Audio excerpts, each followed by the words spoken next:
Cedvel katekçilerinin girmeklerini danışış.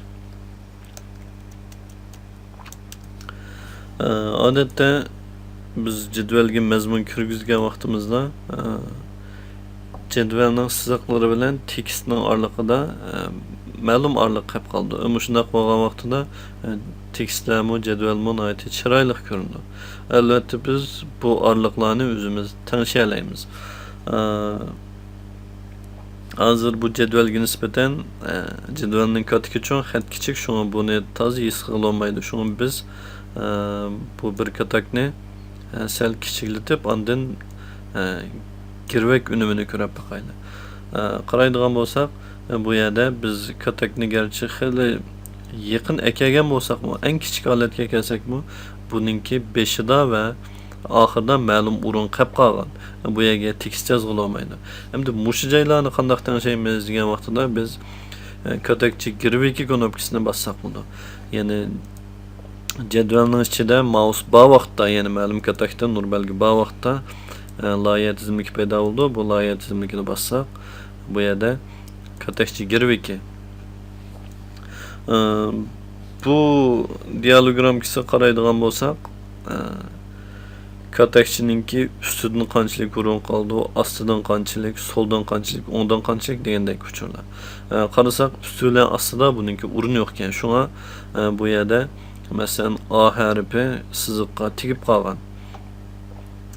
Hamda sol taraf bilan o'ng tarafga qarasak 0.19 santimetrdan o'rin bor ekan. Shunga bu yerda ma'lum bo'sh o'rin ko'rindi. Biz bu uchurlarni o'zgartirish orqali, bu qimmatlarni o'zgartirish orqali biz katakchining ichidan o'rin qo'yib mazmun to'ldira olamiz. Masalan, biz ustiga ozroq o'rin qo'shaylik.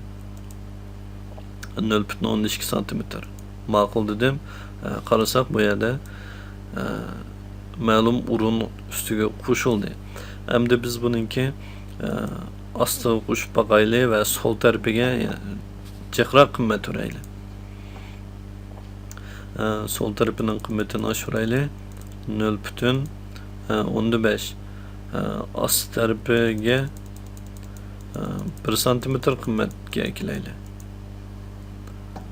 Bu vaqtdagi unumini ko'rsak, bu jadvallarninki hamma kataklarninki ustida ozroq nurun, sol tarafida bir qadar cho'ng, o'ng tarafida undan kichik o'rin, ostida 1 santimetrdan o'rin bor bo'ldi. Bunga o'xshash biz jadval kataklarni xohlagancha o'rin qo'ya olamiz. Masalan, biz buning hammani 0 ga qo'yaylik. Sol taraf, o'ng taraf o'xshashlar 0.15 dan bo'lsin.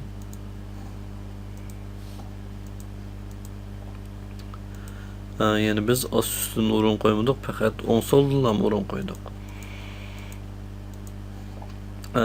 Endi yana biz katakchilarninki, ya'ni siziqlarig'imi orliq qo'ya olamiz. Buning unumini ko'raylik. Qaraydigan bo'lsak, bizningki katakchi siziqlarimiz hozir 2 dan, ya'ni qo'sh siziq oldi. Ya'ni buningki siziqlarining orasiga o'rin qo'yildi. Biz buning qimmatini yana o'zgartirib ko'raylik. Buningga o'xshash. Ya'ni jadval siziqlariga o'rin beraylik. Ya'ni biz bu darsimizda katakchininki atrofidan o'rin qo'yish va siziqqa o'rin berish qatorliq mazmunlarni ko'rib o'tdik.